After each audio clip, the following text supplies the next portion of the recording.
Coming up, we forgot over Thanksgiving that this was going to be episode 200, and we have nothing exciting planned for you, but we'll still try to make it okay. From the Bob Varley studio in Orlando, Florida, this is the Universal edition of the Diz Unplugged.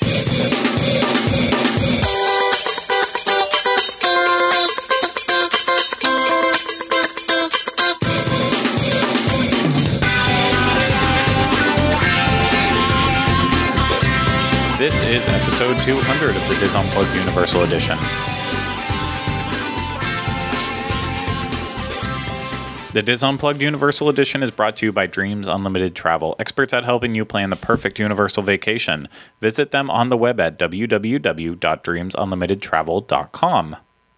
Hello, everyone. Welcome to episode 200 of the Diz Unplugged Universal Edition. I am your host. I've been here for all 200 of them. Oh, well. My name is Craig Williams. Today I'm joined alongside by my co-host for, I think we nailed down... the second longest running person on the show is me. Exactly. Yeah, we tried to figure it all out. It's not that hard. I believe Sean and I did 18 or 19 episodes together. Yeah, I think it was 19 and I came on in 20. It was either that or I came on in 19. It was one of the two. Yeah, and then you and JL were on from that episode 19 or episode 20 on until JL left, and then Oliver was on for a while, and then Oliver left, and it's still you and me, and I guess still me from all the way back to the start. So Ryno's also going to announce later that this will also be his last episode. So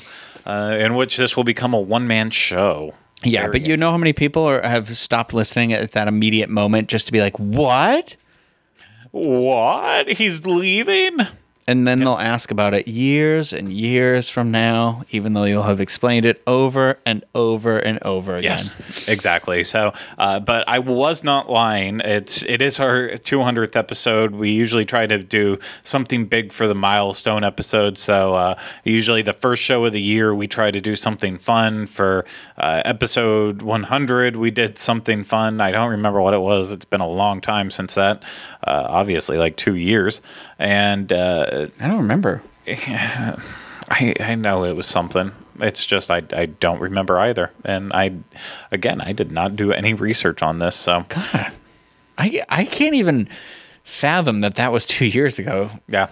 Well, I mean, this is technically you came on at the start of 2015. So yeah, this is technically the end of my full fourth year here. Yeah. 2015, 2016, 2017, and now we're ending 2018. Yeah. Ooh. Oh, God. Life flies, dude. Gross. Okay, well, unfortunately, Pete does not watch our show. So no, I meant like I wasn't 30 when we started, and now neither were you, and now we are both in our 30s. I know it's weird. There were a bunch of 30-year-olds talking about theme parks for a living. Take that, Auntie Kelly. I didn't have an Auntie Kelly, so I can't really speak to that. But yeah, nothing. Again, I forgot that this was 200. So I think I made a joke a few weeks back that we weren't going to celebrate episode 200. We were going to go all out for 201, and I guess that's going to have to be the case with something fun. We just had to kind of throw this together last minute. We're still in recovery mode from our marathon show that we had on Saturday, and then obviously the holidays, all that. It's been a very busy time for both of us. So, normally this would be the perfect week for a lot of news and such fillers like that. And there's not even really good news either, but we're going to make it up anyways as we go along. And the first thing we're going to talk about is the Universal Annual Passholder Lounge that is now open and presented by Coca-Cola. And you can find this in the Hollywood section of Universal Studios Florida. So I haven't been over to there yet to go inside of it. I have been over there, just I didn't make it inside because of the hours. It's only open. It's 11 to 4, right? Exactly. Yeah, it's now open through January 31st of 2019, but it's only open from 11 a.m. to 4 p.m., which is just. I mean, yeah, technically, I guess you're. Is it 7 days a week though? Yes, it is 7 days a week. Yeah, I went and I thought about this. I was there on Sunday, but I was at Islands of Adventure, and then I was like, oh, there isn't one in each park. It's just there. It's like, I'm not going over there just for that. So. Exactly. So, yeah, it's limited hours. I'm usually there during those hours. It's just not in this situation, but yeah, it's in the store where it used to be originally the sunglass store.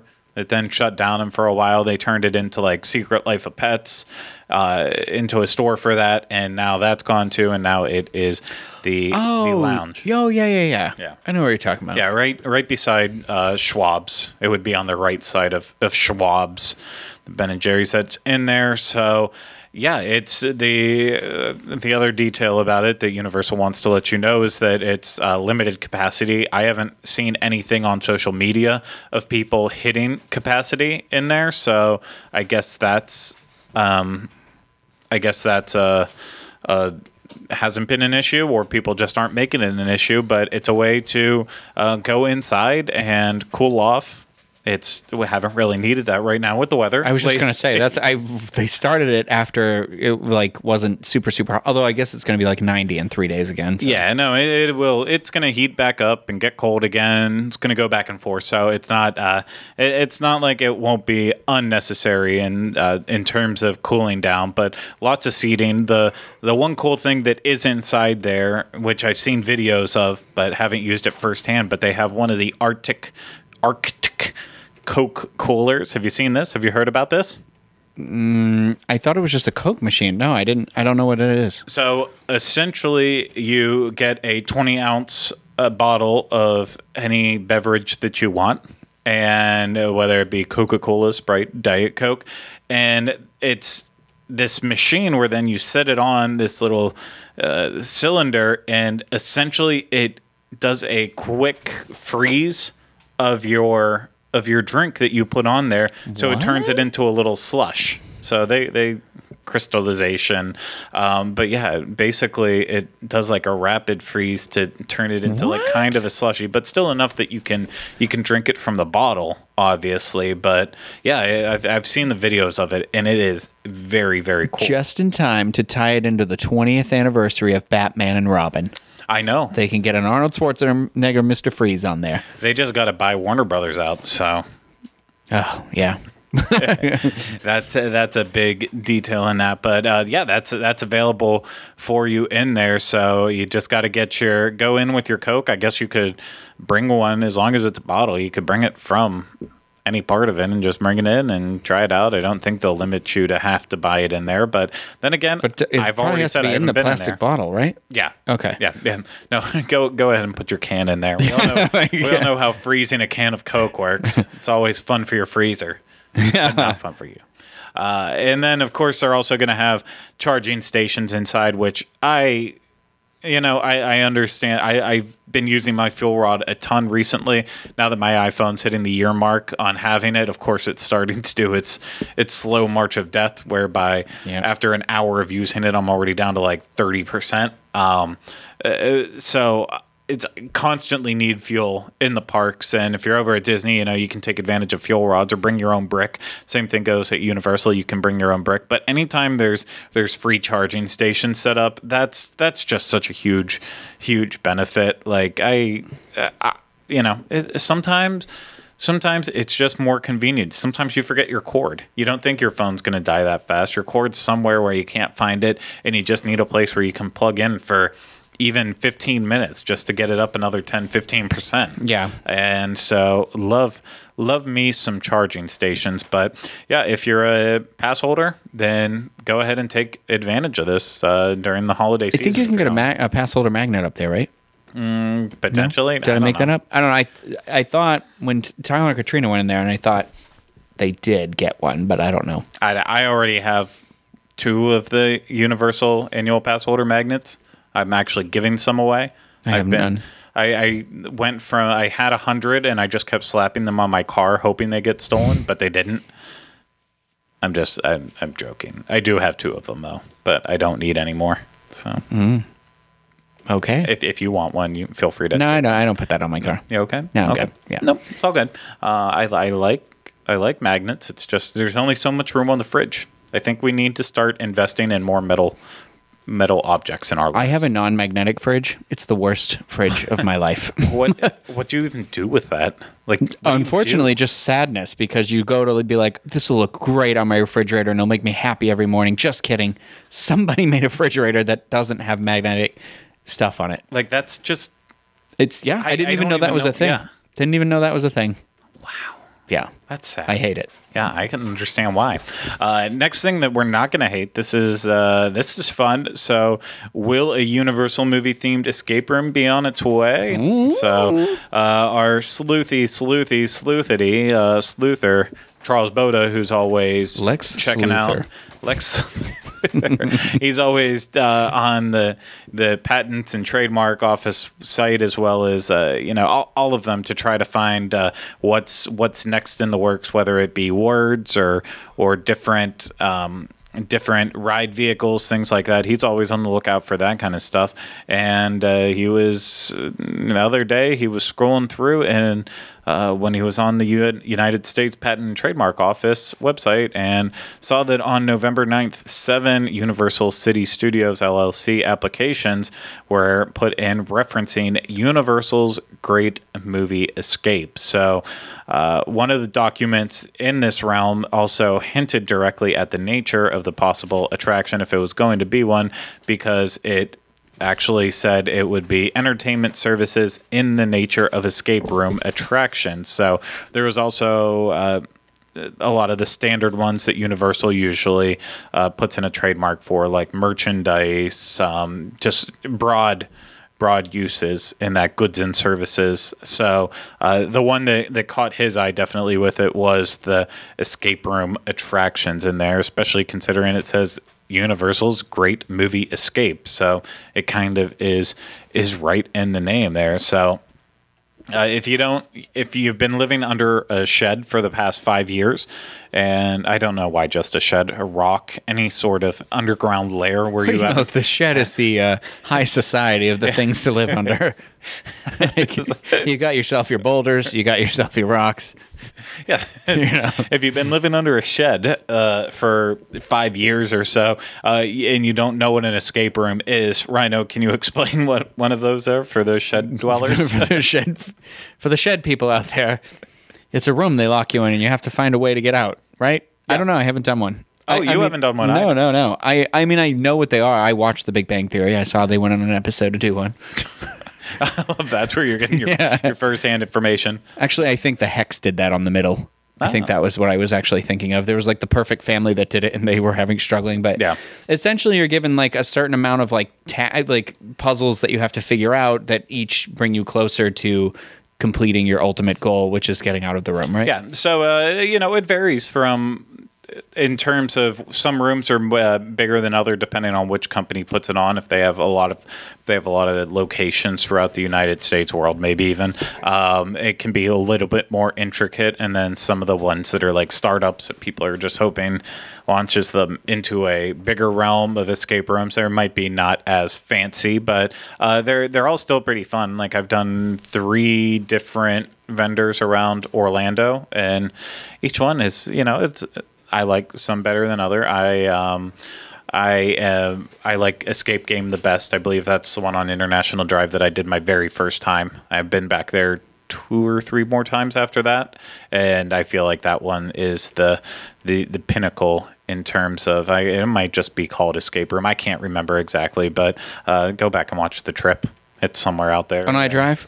I think it is called Escape Room. Well, there's like 3 on iDrive. Oh. So this is the one that's closest to the Chewies, though. That's the one I'm thinking of. Yeah. Yeah. Yeah. And so, like, I like this one the most, but any of the other ones I've done in Orlando aren't bad. And so essentially, it's, some have multiple rooms to it. Others might only be you're stuck in one room, but essentially they all kind of have the same goal. With you might watch a video or just hear from the work or whatever, and they'll kind of explain the background of what's going on. And this person hid this piece of artwork that, in order to clear their name, you have to find it before time runs out, otherwise they're going to go to jail, blah blah blah. basic stories like that, or you have to get out to get this key, you'll be locked in here forever, or Saw style. Not that dark ever though, but your mom has the things attached to her ribs, and you have to find the stuff to get out. That's the dark Halloween version of it, and then you typically have 1 hour in order to escape out of the room, and they'll be watching you the entire time. They'll give you clues if you need some help. Some of them will start adding time to your overall time if you need more clues, but it's it's always a good time, and they're very heavily themed. There's always lots of hidden objects around that you can touch, interact with, and there's the ones that are static that everyone always goes in and assumes right away that it's a clue, and they try to like break down the wall in order to like, I know this light fixture, this has to be part of it, let me just rip it off the wall. And then you break it, and it's no good for anyone. But they're so much fun. We'll have to get together and do like a couples thing. Kylie, myself, you, and then any of your other friends, not Eli. He just won't get it. He'll be like, "What is this?" He might even go the exact opposite. He might be the person who like has to prove something and solve them all. And you're like, "This is a group activity." Yeah, he's not great with team sports things. It just seems completely opposite of his personality of having fun and enjoying things. So. Sure is. So we'll figure that out, but it's definitely a concept that I think would be perfect for Universal. They did this as a pop-up version a few years back with the USA series Dig when that premiered, and I know we were talking about going out and trying to do it, and we just never really got around to it. Was that at one of the parks? That was in Universal Studios, Florida. Yeah, that was back in the New York Jason section. Isaac was in that TV show? Exactly, yes. And now he's in Star Trek, so I believe we know what happened to that TV show. Sure. Well, is he still in Star Trek? You clearly didn't watch the season. No, I didn't. But you know what? If he gave up on that, then I don't know what is he expecting to come up in Fantastic Beasts 3? Is that another spoiler? Lucia, a young Lucius that they've de-aged by a foot and then taken a foot and a half off. Yeah, why not? I don't know if I don't know. It could be all sorts of things. So, but yeah, so this isn't Universal's technically first foray into it if they decide to do it. Of course, nothing may ever come of this at all. They're just putting in anything, that they might want to trademark or put a patent on for. That doesn't mean anything will actually come of it. I hope it does in this case, because I love escape rooms, and I think this would be perfect at Universal. Right now, I don't know how big that Emerald space is, but I feel like there's room. A lot of these escape rooms are built in literally like the strip mall plazas, so they're never taking up a big floor plan. It's not like these massive environments. So same thing goes with the Void over at Disney Springs. That entire thing is just placed into part of Once Upon a Toy. And that store was never really that huge to begin with, but a lot of these extra experiences don't need a lot of room in order to be able to be maximized. So I would love to see something like this come to City Walk, especially in that Emerald spot. There's already a ton of great dining. I'm not sure if we need another restaurant right now, but I could also be wrong too on that. I mean, it feels like.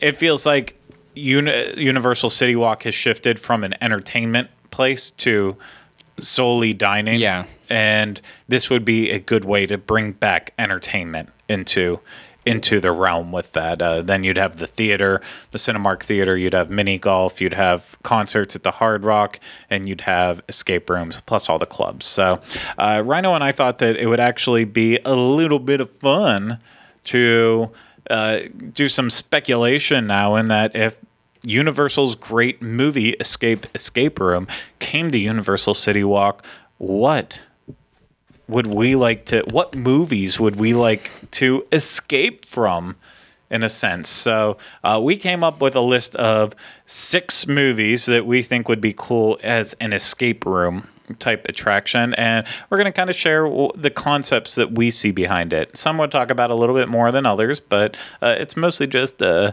blue sky in this situation. So, Ryno, you wrote down the list of stuff we're going to do, so I'm going to let you choose which one we're going to talk about first. Despicable Me. Oh, that's a good one. So I think if we're talking this is coming to Universal, some escape rooms do have age restrictions on it in terms of how old you have to be to play and stuff. Obviously, the Void at Disney Springs has that too. So it's possible that Universal could make an escape room that's only for adults or teens and adults, but I would love to see them do something with Despicable Me, because that would bring in a kid element to it too. If they could make it, potentially that could be the easiest one, like the starter one, where it's more for families. Your kids deserve to learn how to solve puzzles too, just as much as you do. 10 times out of 10, kids are actually better at solving puzzles because they're constantly doing it on a daily basis as they're learning at school.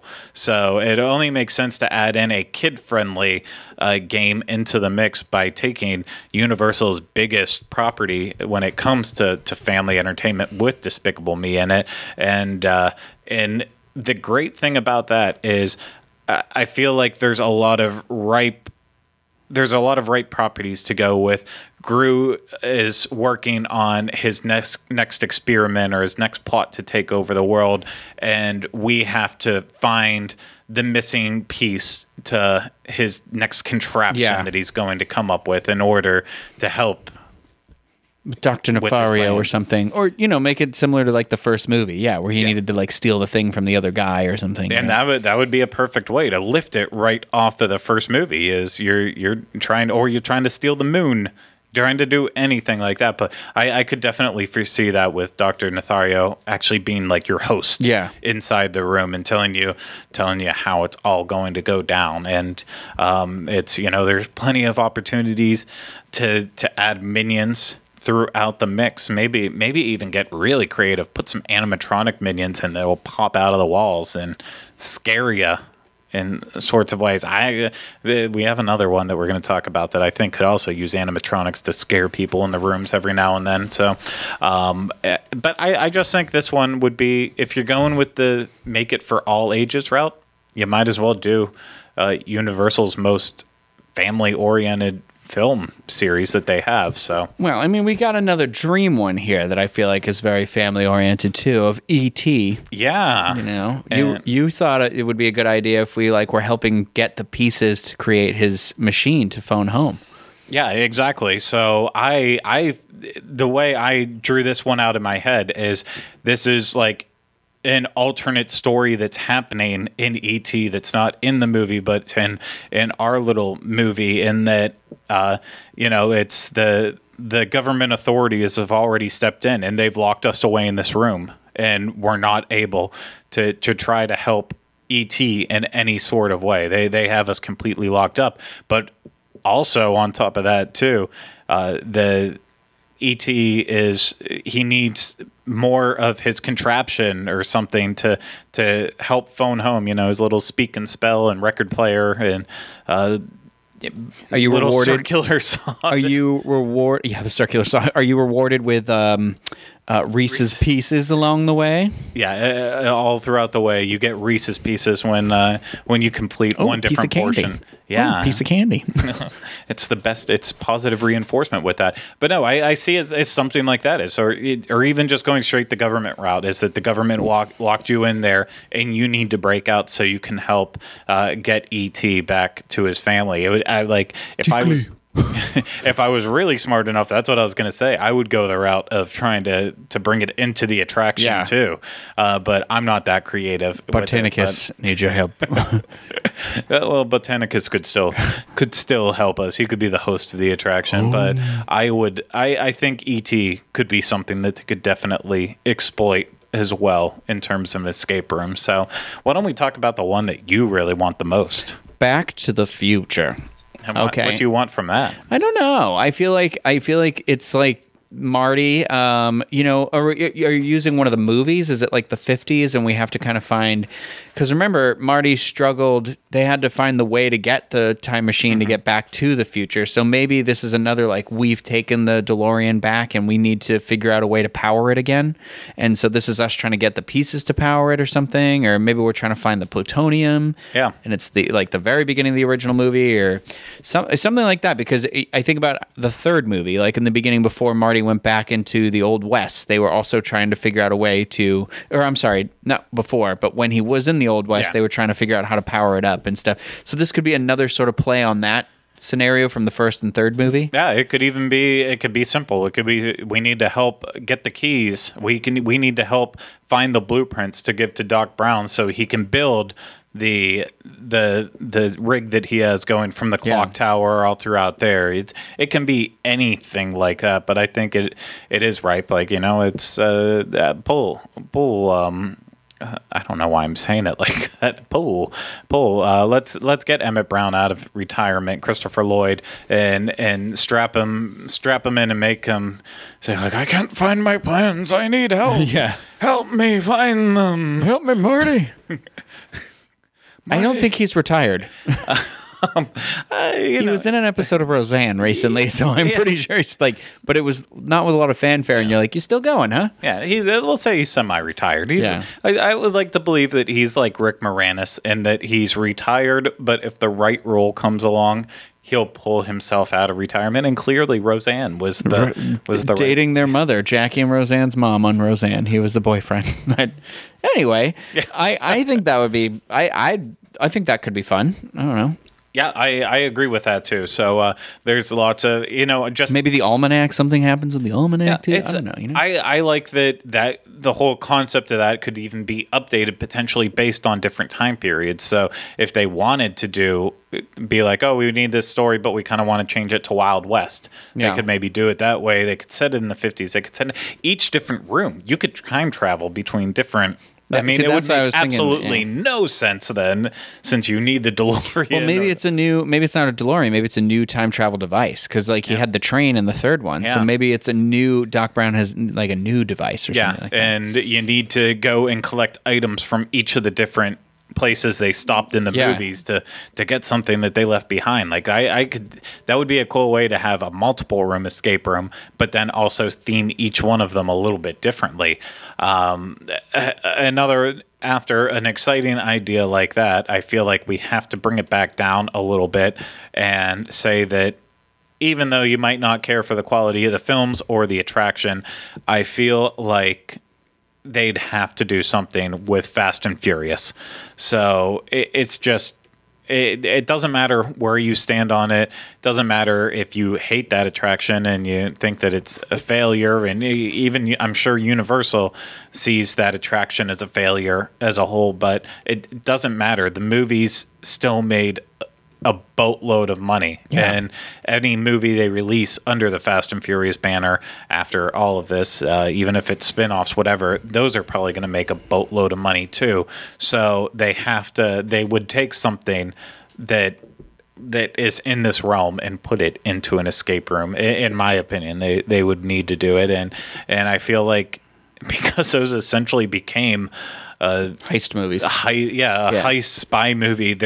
It kind of goes hand in hand with kind of escape rooms and in that same sense. So I have no idea what they would go with storylines. That's why I'm not in Universal Creative thinking up stuff like that. That's why I'm not writing movies, because I would just rewrite the same movie over and over again, changing names, starting with the perfect movie that's ever been created.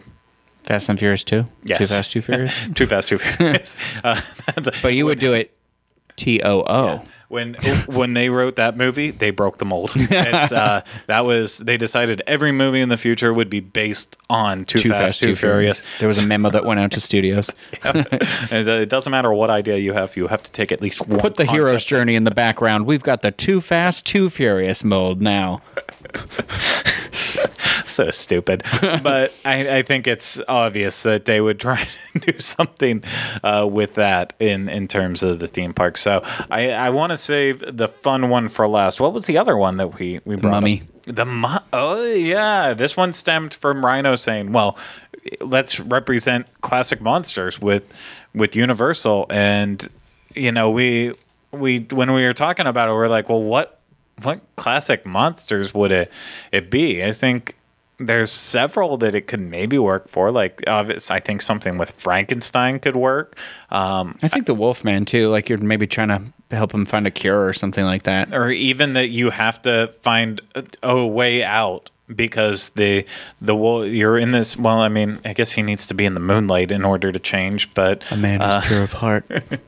maybe it's opposite escape room. You need to escape in that room and lock yourself in before the Wolfman can come after you. But yeah, we kind of were bouncing around like, what could it be? What could it be with that? And then we both landed at the exact same instance on the one that would work perfectly with we can't. Yeah, the Mummy. We just can't decide which mummy it would be based on. I argue the Brendan Fraser one, but even the Tom Cruise one had the Book of the Dead from the Brendan Fraser one in it. So you're like, do these exist together in the same world? Like, they don't necessarily have to be exclusive of each other. And I even got to say, if you go with the Brendan Fraser version, at least that is taking place in the same time period that the original takes place in. So it goes hand in hand at the same time with that. So, but even the original Mummy was it felt like it was very like Indiana Jones and the Mummy. Exactly. So you know, it's that great like kind of mystery adventure archaeologists find the thing. You know. Exactly. No, we need, but that's where it would work. I think perfectly with the Mummy, and especially the Brendan Fraser one. You know, it's got the weird key in it. Mm-hmm. Let's say that you have to find the key to open up the book to end the curse of Imhotep coming after you. Like right there, it's solid. It's set they could be like dropping scarabs into the room. Isn't that literally the point of the movie, that they need to stop him with the book back up? They need to reverse the curse after they start the curse. It's been so many years since I've watched it. I know they opened the tomb, but that's not what gets him out, right? He gets out because somebody read from the book. Yeah. Yeah, I don't remember who reads from the book. Wasn't it Eve? She just opened it and she read from it? That doesn't feel like I don't remember that. I genuinely, it's been so long since I've watched it. Well, because he needs the book to bring back A Knocks on a Moon. Yeah. But you're like, so that's why I was thinking he was just open and then he was looking for that. Like he got out, they opened it, he got out, and then they're looking for that. Because remember when Brendan Fraser's in the beginning of the movie in the desert, the thing makes the face in the sand? Yeah, his presence is always there looming, but I think he still has to be freed. I'm gonna rewatch those movies. That's my holiday rewatch. Okay, we're gonna press pause right now, watch it, and come back with all the answers in 3, 2, 1.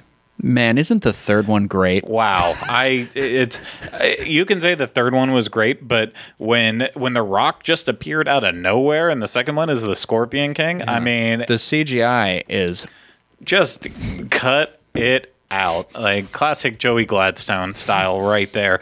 Very good, and we solved all our answers with it. We got the plot down. We're all good. It would make a great escape room for sure. I think we can both agree on that. Ryno's not currently reading the plot summary right now at all, but it doesn't matter because we're going to move on to our final Universal movie that we would love to see make it into an escape room. And this was the first one that hit me as being perfect for an escape room, but that is Jurassic Park. And I'm not saying Jurassic World. I'm not saying Jurassic World Fallen Kingdom. Try to get out of that house. Anything like that. I'm talking your good old-fashioned Jurassic Park. And in my opinion, the way I would love to see it is kind of right at the height of the movie in that... Sorry, I'm getting blown up with text messages right now. Really, really terrible. I would love to see it right in the the peak part of the movie where power has now been eliminated to Jurassic Park, and we've got to get it back on.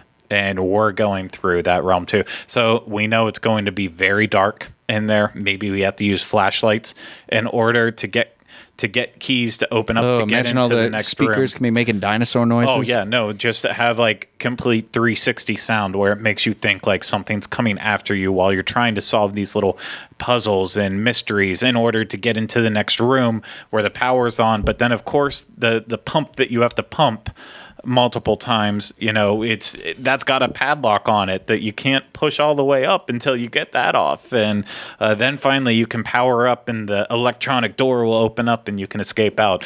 Clearly this is the one I jumped to right away because I already thought it all out in my head. Yeah, well, sounds also like it might be one of the easier ones to do too. It could be, but not easier for the people to do it, but I mean for Universal. Oh yeah, no, I think it definitely could. But you also had a fun one too, where we were going to assist Newman in getting Newman in order to get Newman stealing the DNA. Exactly. So bring it all back down to that shaving cream bottle. Yeah, everyone always talks about it. We want the official. We want it to become canon. We want to know what happened to it. So Universal will use an escape room to finally Universal Parks Resort in conjunction with Steven Spielberg, and yeah, they're gonna bring it all together just so we can finally have the final say on what happened with the Barbasol can. Yep. Which years in the making, just like Jurassic Park was 65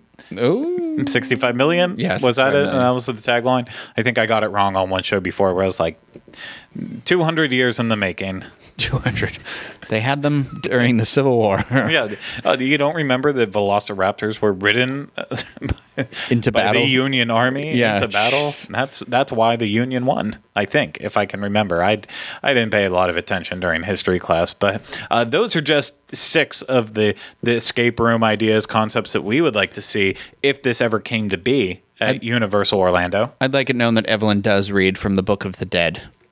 And accidentally awakes Imhotep. But the Book of the Living was the gold book. The Book of the Dead is the other one. Okay. So there were 2 books. I forgot. I knew there was something about 2 different books. But yeah, I thought that she read read the book. I just thought it was the same. She had to read a different passage of the same book. The kid reads the gold one, and he's flapping his arm. I remember now. It's all coming back to me now. It's all coming back. It's all coming back to me now. This is what we had planned for you the whole time. Yeah, we did this entire episode just so we could sing for that 10 seconds for you right there. So yeah, we want to obviously see what you have ideas for if Universal was to ever set up an escape room attraction at City Walk, in the parks, wherever. We want to know what you would want to see from it. So it can be the same movies that we already mentioned, and just let us know what concepts you see them using with the movies. So I really want to know what other people think out there. If you are like kicking yourselves right now saying, how did they not think of this movie? How did they not think of how we can get the pie out of the oven, an American Pie, in less than an hour? Like, if you have anything, just let us know in those comments below, and I'll read them. Maybe we'll even share some of them next week on our next episode, our big 201st episode, the biggest episode we've done to date yet. We just want to see. So, and then of course you can always email us, uopodcast@disunplug.com. We can get in touch that way too, or you can just tweet at us. We both have Twitter. We both use it. Don't Instagram pictures at us, though. Don't do that. That's where I draw the line. We have to draw it somewhere, though. So that's going to do it for this episode. A little bit of a short one, a little bit of a fun one, but it happened nonetheless. I will say that much. So thank you very much, Ryno, for being here with me. You're welcome. Thank you. And thank you to everyone out there for listening and watching this. It really means a lot to us, and we do it for you, and we hope you keep having fun with it just like we do. Of course, for information on anything in the show, all the other shows, disunplug.com. Find links there to Facebook, YouTube. If you're probably watching this on YouTube or you're listening to it on iTunes, you can get links to those places too. Twitter, Instagram, all that good stuff. And then, of course, a link to our email, which is uopodcast@disunplug.com, if you already forgot it from 30 seconds ago when I said it. If you're watching this on YouTube, we already told you what to comment below, but you can leave us any general comment as well too that we love to read. So always remember to do that, and hit that thumbs up button if you like this. Even if you didn't like it, hit it anyways. It's kind of like a big way of saying, hey, you tried hard, but you didn't quite get me on this one. And then make sure you're subscribed. And if you're listening to this on iTunes, go ahead, subscribe, rate, and review us. So thank you once again to everyone out there for listening and watching. We do appreciate it. We'll be back with you again next week for episode 201 of the Diz Unplugged Universal Edition. But until then, remember, we still have not changed the name.